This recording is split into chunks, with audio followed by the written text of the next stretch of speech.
parle de technologie web, qui dit technologie web dit navigateur web. Donc les automates Saya sont serveurs web, ce qui permet d'avoir accès à une interface graphique qui vous permet de faire entre autres du contrôle-commande et puis donc un peu de reporting aussi sur vos données. Donc je lance le serveur web, on voit qu'on a une interface graphique, protégée également par mot de passe, puisque ce qui permet d'éviter que tout le monde vienne toucher à des paramètres dont ils n'ont pas forcément connaissance des conséquences qu'une modification peut entraîner. Donc je me connecte à l'automate, on voit les icônes de navigation qui apparaissent, qui me permet de bouger et de naviguer à l'intérieur de mon projet web. Et donc on va retrouver sur la première vue un exemple, un synoptique sur l'ouverture que propose Saya au travers de ses automates via diverses interfaces. Donc nous sommes situés, nous, ici, personnes externes qui veulent intervenir sur les systèmes Saya, au travers de logiciels standards du commerce non propriétaires, que ce soit des navigateurs Internet comme Internet Explorer ou Firefox, des clients FTP, effectivement des logiciels de tableur type Excel, etc. ou même des applications pour iPhone, iPad, des applications Apple.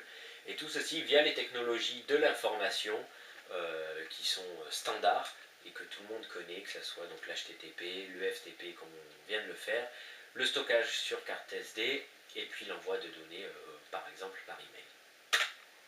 Donc on l'a vu tout à l'heure, je pouvais avoir un accès sur un historique d'alarme et conduire mon installation en récupérant un fichier Excel. Je peux aussi avoir une visualisation en temps réel sur mon process. Donc par exemple ici un journal d'alarme, on voit si par exemple quelqu'un enlève la carte flash comme on l'a fait tout à l'heure, une action, donc un changement d'état de l'alarme qui m'indique que l'alarme est bien en cours via un code couleur préalablement programmé. Une fois que l'alarme disparaît, tout redevient comme avant. Donc je peux sélectionner mon alarme et acquitter l'alarme ou acquitter complètement le journal d'alarme. Comme ça, ni vu ni connu. Autre fonction que permet le serveur web Saya, illustrée ici via le suivi d'une boucle PID, d'un circuit chauffage, tout ce qui est le plus simple, c'est la notion de trending, donc le suivi d'évolution de données. Ici, donc on va avoir des paramètres PID et une température. Donc on va retrouver ici, si je démarre mon application, l'évolution en temps réel de mes données process. On parlait aussi de contrôle commande. Je peux bien entendu modifier la consigne si je le voulais. Et on va voir en temps réel le système évoluer et réagir derrière. Et donc je peux bien entendu lire tout ça. Ensuite, une des fonctionnalités importantes que comporte le Web LIT et que propose Saya au travers de ses automates, c'est la possibilité d'envoyer des emails directement depuis un automate Saya PCD. Donc via une chaîne de caractères, on rentre une adresse email, on peut envoyer en pièce jointe par exemple un fichier, et on peut procéder à l'envoi d'email soit par une action manuelle ou par une action automatique qui serait déterminée à l'avance. Donc l'email part et on reçoit donc cet email sur une boîte, tout ce qui est le plus simple,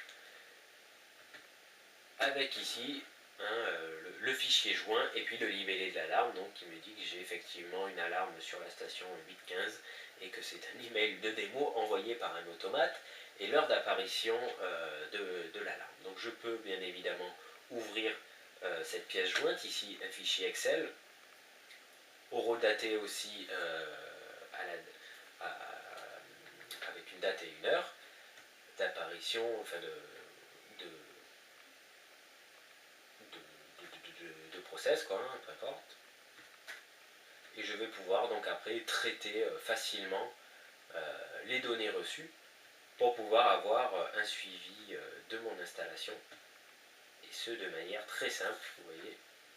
Je peux générer un graphique et l'exporter après très facilement pour avoir une bonne visualisation de ce qui se passe sur mon projet. Je ne sauvegarde pas.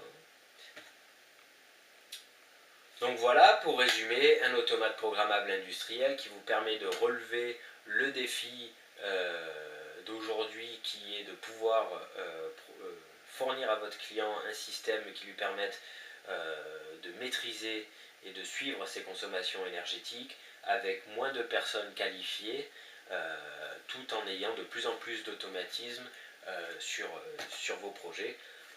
Tout ça, bien entendu, dans un climat de travail relativement serein, puisque vous n'avez pas à vous poser la question de compatibilité, d'extension. On a vu qu'on peut traiter un grand nombre d'entrées-sorties, qu'on peut mettre plus ou moins à la carte avec des modules d'entrée-sortie que vous pouvez choisir en fonction de ce que vous avez sur site, de multiples ports de communication, ce qui permet une intégration relativement simple sur vos sites. Une autre application, on va pouvoir retrouver une application énergétique, puisque tout ce qui se fait là pour suivre un process peut se faire aussi pour du suivi énergétique. Donc, par exemple, je peux aller lire des données de compteur que je vais pouvoir après, bien entendu, soit stocker ou du moins vérifier les consommations énergétiques de mes diverses installations. Bien entendu, avoir un suivi en termes de consommation en temps réel, comme on l'a vu avec la fonction de training, avec ensuite, bien entendu, des historiques, et puis un coût que je peux mettre en face de ces consommations énergétiques, ce qui me parle d'autant plus que des kilowattheures. Donc on voit des exemples de cours d'histogrammes de consommation. Et bien entendu, je peux envoyer, comme on l'a vu, par email des données de consommation énergétique.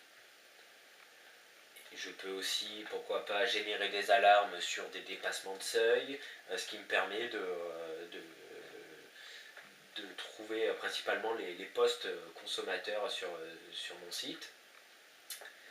Et puis donc on en arrive au point final, donc qui est le but, on va dire, et la résolution de l'équation, comme on a vu tout à l'heure, de Saya, à savoir un automate programmable avec les fonctionnalités du web et de l'IT, donc le web pour tout ce qui est transparence, de l'analyse, etc. Donc toute cette équation est égale au système Saya que nous vous proposons. Donc un automate industriel avec les technologies que vous utilisez tous les jours. Voilà, donc je vous remercie de votre attention. Je reste bien entendu disponible si vous avez toutefois des questions et j'espère vous revoir très bientôt sur des projets. Merci beaucoup, au revoir.